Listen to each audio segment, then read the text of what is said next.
Assalamualaikum warahmatullahi wabarakatuh. Selamat datang kembali di channel saya Teacher Andi.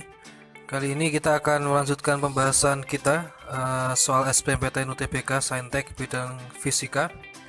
Untuk persiapan kalian semua, terutama kelas 12 yang akan menempuh UTBK tahun 2020. Oke, sebelumnya kalian bisa lihat part yang pertama, kali ini part kedua. Part pertama tentang pembahasan soal SBMPTN yang sebelumnya. Oke, sebelum kita mulai, silahkan bisa subscribe channel ini dan nyalakan lonceng notifikasinya untuk update video-video berikutnya. Oke, mari kita mulai dengan soal yang pertama. Oke, soal yang pertama ini SBMPTN tahun 2017. Kita baca: sebuah lemari besi dengan berat 300 Newton awalnya dalam keadaan diam, kemudian ditaruh sebuah gaya mendatar, ditarik oleh sebuah gaya dengan arah membentuk sudut theta di atas garis mendatar, di mana cos theta itu 35 apabila koefisien gesek statis dan kinetik antara lemari besi dan lantai berturut-turut adalah 0,5 dan 0,4. Gaya gesek kinetik yang bekerja pada lemari besi adalah 72 Newton dan besar percepatan gravitasi G 10 meter per second kuadrat. Maka percepatan lemari besi dan gaya yang menarik lemari besi berturut-turut adalah. Oke, untuk mempermudah pengerjaan soal ini kita gambar dulu. Di sini ada lantai gitu ya. Ada lantai, kemudian di sini ada lemari besi. Oke, kemudian ada gaya yang bekerja padanya. Ada gaya yang bekerja F gitu, membentuk sudut 30 derajat dengan membentuk sudut theta di atas garis mendatar. Oke, garis mendatarnya. Kemudian ini theta ya, ini F. Di sini kita ketahui bahwa tetanya adalah cos tetanya adalah 35. Kita menggunakan segitiga istimewa.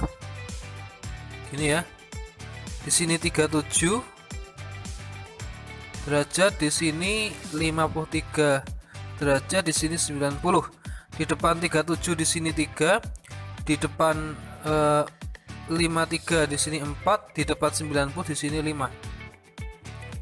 Ya. Berarti kita bisa simpulkan bahwa cos di sini, cos itu adalah samping bagi miring.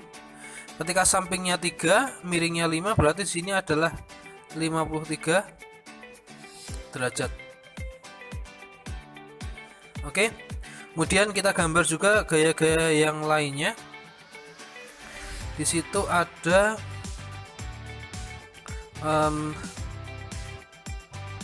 wake ya. Kemudian ada normal karena bendanya menyentuh permukaan. Di sini ada wake berat, di sini ada normal. Kemudian di sini ada gaya gesek. Gaya gesek apa yang bekerja? Gaya gesek statis. Gaya gesek kinetis. Kenapa kinetis? Di sini ada 72 Newton, artinya benda ini bergerak, tidak diam. Itu karena benda ini bergerak dan tidak diam, maka ada dua opsi yang langsung salah, yaitu D dan E langsung salah. Karena bendanya bergerak, tidak mungkin percepatannya 0. Gitu ya, ciri benda bergerak ada gaya gesek kinetik. Oke, kemudian F di situ dua dimensi kita uraikan dulu menjadi Fx dan Fy. Di sini ada Fx. Kemudian di sini ada Fy.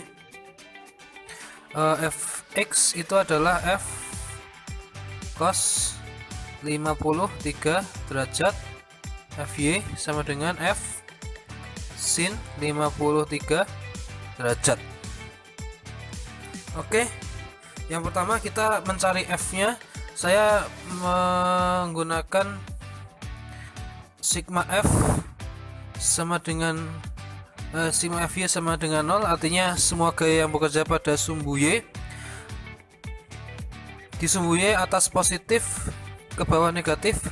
Kita lihat di sumbu Y gaya-gaya yang bekerja pada arah negatif positif ada dua, N dan Fy. Maka di sini N plus Fy. Yang ke bawah ada wake, negatif wake sama dengan 0. Kenapa 0?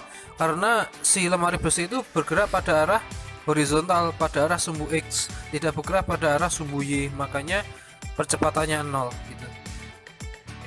Oke ya. Kemudian di sini ada beberapa bagian yang tidak kita tahu. N kita tidak tahu berapa.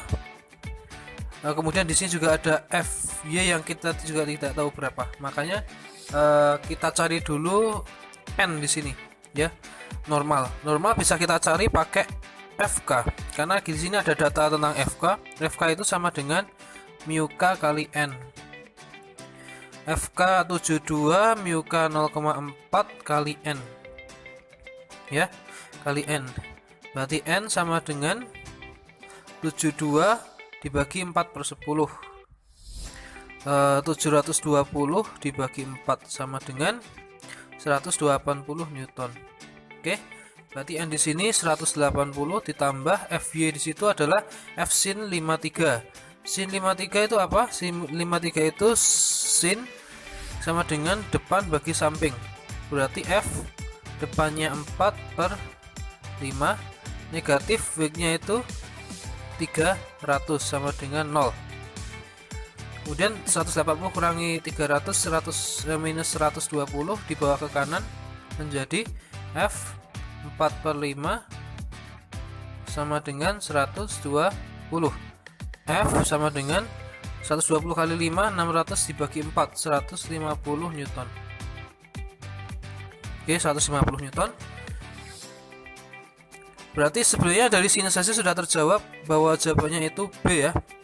Kenapa? Karena yang ini salah, F-nya 210, di sini salah, F-nya 90.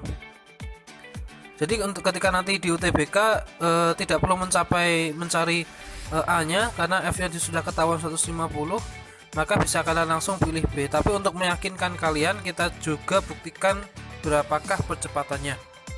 Oke, percepatan kita cari menggunakan gaya-gaya pada sumbu X. Saya kasih batas dulu supaya tidak bercampur ya. Saya kasih batas dulu di sini. Oke, sigma fx sama dengan m kali a. Pakai hukum Newton kedua. Kenapa ma tidak 0? Karena sistem kita tahu dia bergerak, makanya ada percepatan di situ. Kemudian jika gaya itu ke kanan dia positif, jika gaya itu ke kiri dia negatif. Lihat, yang ke kanan ada fx. Oke, yang ke kiri ada fk. Negatif sama dengan m kali a. Fx itu adalah f cos 53. Cos 53 itu 3/5. F adalah 150, berarti 150 dikali 3/5 minus 72 sama dengan masanya itu adalah 30. Kenapa? Karena didapat dari wake 300 dibagi dengan gravitasi, maka masanya 30 kg kali A. Di sini adalah ini 30 jadi 90 minus 72 sama dengan 30A.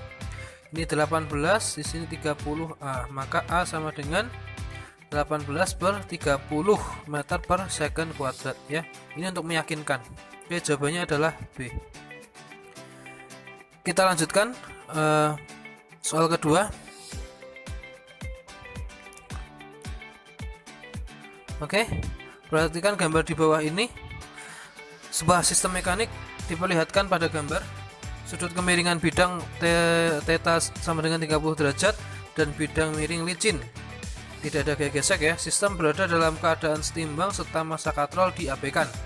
Jika setiap massa dijadikan dua kali semula, salah satu cara yang dapat dilakukan agar sistem tetap setimbang adalah, ini soal SBMPTN tahun 2018. Jika kalian lihat opsinya, maka opsinya di situ semuanya membicarakan tentang pegasnya. Jadi untuk membuat sistem setimbang kita harus melakukan sesuatu pada pegasnya. Pegas ada di sini. Pegas ada di sini ya. Yang bisa kita lakukan pada pegasnya itu ada dua hal, disebutkan juga pada opsi, yaitu merubah konstantanya atau merubah pertambahan panjangnya. Oke, yang pertama kita harus lakukan adalah menguraikan diagram bebas gayanya. Ini saya perbesar supaya kita bisa uraikan gayanya. Oke, cukup. Yang pertama di situ ada benda 1 M1, maka dia mempunyai weight 1 ya. Dia punya weight 1 begini. Oke, M2 juga punya weight 2 begini. Kita tulis di sini W1, di sini W2. W1 lihat di sini bedanya bidang miring, maka sumbu X dan Y ini cara yang saya pakai itu juga mengikuti bidang miringnya. Mengikuti bidang miringnya. Jadi ini menjadi X, ini menjadi Y. Ini Y, ini X. Gitu. Maka kita bisa uraikan W1 ini menjadi di sumbu Y dan sumbu X. Ini menjadi demikian. Di sini jadi W1 X, di sini menjadi, nah ini harusnya lurus ya, maaf, W1Y gitu. Kemudian ini benda ini ditahan oleh tali di sini, kita anggap T1. Di sini juga ada T1. Kemudian direspon oleh si katrol ya, direspon oleh si katrol. Di sini T1 aksi reaksi. Kemudian weight 2 direspon oleh tali di sini T2 karena pada benda 2, kemudian direspon oleh tali yang di sini juga T2. Oke, ini semua adalah gaya-gaya yang bekerja pada sistem ini. Oke, kemudian syarat kesetimbangan harus kita tulis. Syarat kesetimbangan itu adalah sigma F-nya sama dengan 0 dan sigma torque-nya, sigma momen gayanya, sigma torsinya juga sama dengan 0. Oke, untuk menyelesaikan kasus ini kita aplikasikan sigma F sama dengan 0 pada benda yang di sini, karena benda di sini diam dan dia diamnya karena linear ya, linear, karena tidak ada informasi tentang katrol di sini, R-nya berapa tidak ada. Kemudian yang sigma torsi sama dengan 0 kita aplikasikan ke sini. Kenapa? Karena di bagian ini ada informasi tentang diameter katrol besar, diameter katrol yang kecil, 4R dan 2R. Oke, kita yang pertama kita tinjau dulu untuk yang benda 1 ya. Di sini sigma F sama dengan 0. Lihat, jika ke kanan positif, ke kiri negatif. Yang ke kanan ada 2, yaitu 2T1 sama dengan 2T1 minus W1X sama dengan 0. 2T1 minus W1X itu berarti di sini 30 derajat, di sini 30 derajat. Kenapa 30 derajat ada di sini? Bagi yang tidak tahu silahkan bisa komen di bawah, nanti akan saya kasih tahu jawabannya. Karena kalau dibahas satu persatu panjang. W1X adalah W1 menjadi sin 30 derajat ya, sama dengan 0. Berarti 2T1 sama dengan W1 sin 30 itu setengah. Oke, berarti sama dengan menjadi T1 sama dengan 1/4 M1G ya, 1/4 M1G. Kemudian di sini kita harus mencari persamaan yang mengindikasikan ada T1 di situ. Kenapa? Karena T1 merupakan force bagi pegas. Maka kita coba kumpulkan semua persamaan yang mengandung T1 di situ. Oke, coba kita fokus ke pegas. Pegas itu F sama dengan Kx. Yang berperan sebagai force di situ adalah T1 sama dengan Kx. Ya. Ini tadi kita sudah dapat T1, persamaan T1 yang pertama. Kemudian kita dapat persamaan T1 yang kedua. Kita cari lagi di bagian ini sistem katrol. Oke, kita bisa perhatikan di situ ada dua gaya yang bekerja pada katrol, ya, T2 dan T1. T2 bekerja pada katrol yang besar, T1 bekerja pada katrol yang kecil. Jadi ini sebenarnya bisa diteruskan ini. Nah, gitu ya. Oke. Torque, harus kalian ingat torque itu F kali R, ya, dimana F dan R di antara mereka harus tegak lurus. Di sini sudah tercapai, sudah tegak lurus. Lihat, T2 dan R-nya atau D-nya di sini sudah tegak lurus nih, tegak lurus. T1 dengan pusatnya diambil dari pusat ya, sudah tegak lurus. Oke. Untuk T2 sendiri membuat katrol bergerak searah jarum jam, maka searah jarum jam kita ambil positif. T1 menyebabkan katrol berarah berlawanan jarum jam, kita ambil negatif. Oke. Berarti sigma torque harus sama dengan 0 T ya. T2 kali 2R. Kenapa 2R? Karena katrol yang besar ini diameternya 4R, padahal pusat rotasi itu ada di tengah. Kemudian F ada di sini, maka jarak ini ke sini adalah 2R. Oke. Minus T1 kali R yang kecil ya, sama dengan 0. Kita masukkan, berarti T2 kali 2R itu sama dengan T1R. R nya bisa kita coret, maka T1 itu sama dengan 2T2. Lihat, T2 di sini merespon weak 2 ya, berarti kita bisa ganti T2 menjadi 2W2. 2W2 itu adalah 2M2G. Kita sudah dapatkan 3 persamaan untuk T1 dan saya rasa ini cukup ya untuk menjelaskan T1. Oke, jadi kita kumpulkan semuanya. T1 itu sama dengan 1/4 M1G sama dengan 2M2G sama dengan Kx. Oke, saya kasihkan kembali untuk soalnya di sini. Oke, jika setiap massa dijadikan 2 kali semula, salah satu cara yang dapat dilakukan agar sistem tetap setimbang adalah, lihat, jika M1 jadikan 2 kali atau M2 jadikan 2 kali, maka salah satu variabel ini juga bisa dijadikan 2 kalinya supaya sistemnya setimbang, gitu kan? Berarti jawabannya adalah K-nya dijadikan 2 kali atau X-nya tetap.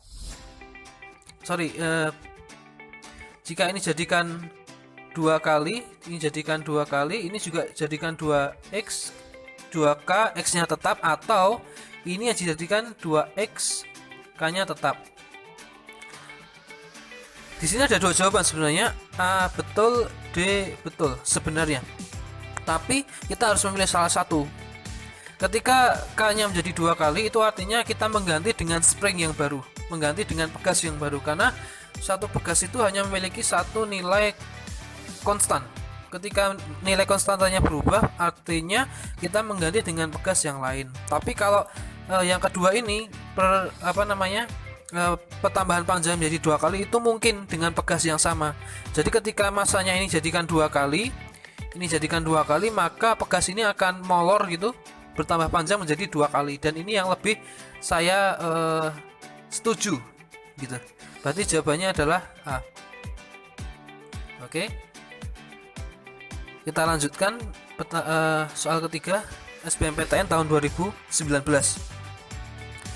Sebuah bola berada di tepi sungai selebar 4 meter seperti ditunjukkan gambar. Perbedaan tinggi antara kedua sisi sungai tersebut ada 15 cm. Ini ya perbedaan tingginya. Kemudian bola dipukul mendatar. Jika percepatan gravitasi G 10 meter per second kuadrat, besar kelajuan minimum yang diberikan pada bola tersebut agar tidak jatuh ke dalam sungai adalah. Jadi kita harus mencari V minimum supaya bola tuh nanti tepat di bibir di sini. Itu ya. Jadi V yang ke sana itu berapa sih? Itu yang akan kita cari. Oke, gerak bola ini adalah gerak parabola, ya. Gerak parabola seperti ini gitu. Gerak parabola. Oke, gerak parabola itu adalah gerak dua dimensi karena dia bergerak pada sumbu Y dan bergerak pada sumbu X. Ya, sumbu Y itu geraknya adalah GLBB. Kenapa GLBB? Di sumbu X adalah geraknya itu GLB. Dan kenapa GLB? Bagi yang belum tahu silahkan komen di bawah. Nanti insya Allah akan saya jelaskan. Oke, geraknya GLB di sumbu X, geraknya GLBB di sumbu Y. Berarti yang kita cari sejatinya adalah V di sumbu X atau V GLB. Atau di sini adalah Vx gitu ya. Di GLB hanya punya satu persamaan, hanya ada satu persamaan di GLB, yaitu Vx sama dengan X per T. X di sini adalah jarak ya. Jarak. Oke. Untuk mencari Vx, X-nya kita punya 4 meter. T-nya yang kita tidak punya. T-nya kita cari menggunakan persamaan GLBB di sini. Dan persamaan GLBB kalian tahu ada 3 persamaan. Bagi yang belum tahu, tidak semua akan saya tuliskan di sini karena memakan banyak waktu. Bisa kalian lihat di video saya yang part pertama. Di situ sudah saya tuliskan 3 persamaan untuk GLBB. Kita ambil salah satunya yang terdiri atas perbedaan ketinggian dan ada waktu juga, maka yang saya ambil adalah delta H sama dengan V inisial Y karena di sumbu Y kali T. Positif atau negatif?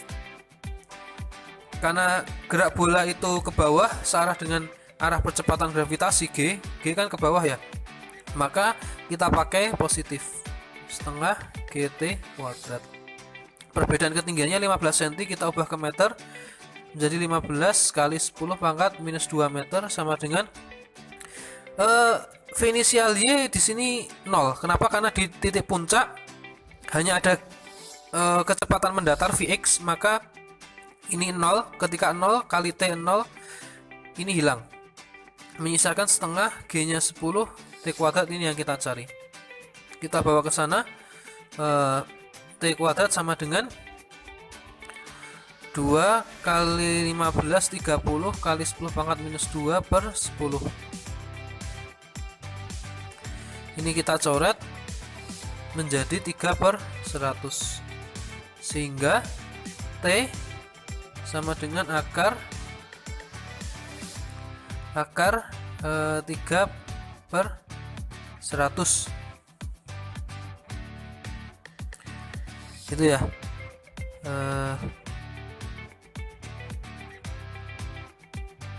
Maka 3 per 100 atau sama dengan T sama dengan akar 3 per 10. Kemudian X, dari situ kita bisa cari Vx sama dengan X per T. X nya itu 4 meter, T nya itu akar 3 per 10 sama dengan 4 kali 10 per akar 3 sama dengan 40 per akar 3 second. Berarti jawabannya ini meter per second. Berarti jawabannya adalah E. Oke, itu dulu untuk video kali ini. Jika ada pertanyaan silahkan bisa komen di bawah, insya Allah akan saya jawab. Terima kasih telah menonton. Support terus channel ini dengan cara like, comment, dan subscribe, dan nyalakan juga lonceng notifikasinya untuk update video yang lain. Terima kasih. Assalamualaikum warahmatullahi wabarakatuh.